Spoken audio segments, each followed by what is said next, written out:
Congratulations to Josh. You know, now because of Josh's leadership, you can find girls lacrosse teams and boys lacrosse teams. That wasn't the case back in 1972. Michelle Bowyer had to look for a team to play for. The first team was established then. It was exactly what she wanted. She fell in love as soon as she held the lacrosse stick. She went on to represent the city, the province, and the country, and now she goes into the POCO Sports Hall of Fame.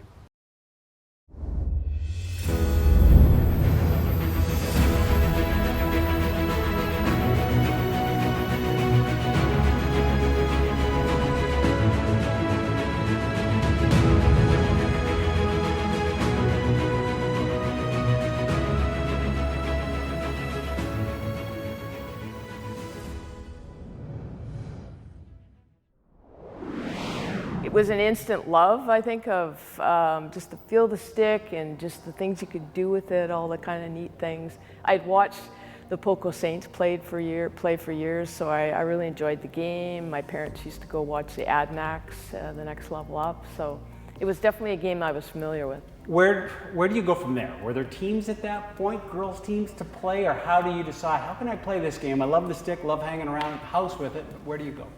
So high school chum just came to me one time, and we had played softball together, and that was the only team sport I'd actually played. And she said, hey, they're starting a girls team, a bantam team in POCO. And so I thought, oh, why not? This could be really fun. And I didn't have any equipment, so I begged and borrowed a few things and armored up, and off I went to my first practice, and I literally I was in love with it right from the get-go. And yeah, and then the team in POCO lasted a couple of years, and then after bantam, there wasn't anywhere to go. When you get on that team, and obviously we look at everything that you've won, and we'll get to all the accolades, are you kind of the one that goes, wow, like all that time I had the stick in my hand, I kind of know what I'm doing? And was it the other girls trying to figure it out and you already seemed to be a little farther down the road, or were you all in the same boat? I think we were all in the same boat, although I think because I had already been playing around with the stick a fair bit just on my own, I just felt like I kind of had an affinity for it. And so I ended up being the captain on the team, so you know, I don't know if that was indicative of skill level or anything, but yeah, it was a huge honor. And but I practiced probably more than anybody's ever practiced right down at the POCO box, the outdoor box on Wilson, all day, every day I could. Why the drive? Just what got that to you? Because I mean, anybody who's successful at something, it's not just naturally good. There's a love or something to say, I'm going to go do that. Why did you likely come home from school and go, hey, I'm just going to the box to throw the ball around? You know, to be honest, I felt the sport actually was quite freeing because I could do it totally on my own. You know, it's a team sport, obviously, but practicing you can just do on your own. I was just completely self-entertained by, I formed this little circuit where I would, you know, do this bit of a run first with my stick, practicing the whole way, and then I would get to the box and I'd practice right hand, left hand, and different shots. I remember one time I was practicing in the box over there, and there's a guy that used to come out and watch me in the apartment right next to the lacrosse box, and he one day he says to me, do you have to do that? Because I literally would just I'd pick a spot on the wall, you know, and just hammer, and I told him what I was trying to do, and I said, I want to be the best player I can be. And after that, when balls came out of games, like the outdoor games during the week, he'd save them all, and I'd get to the box, and then all of a sudden these balls would be coming off the guy's balcony. He's throwing me all these extra balls.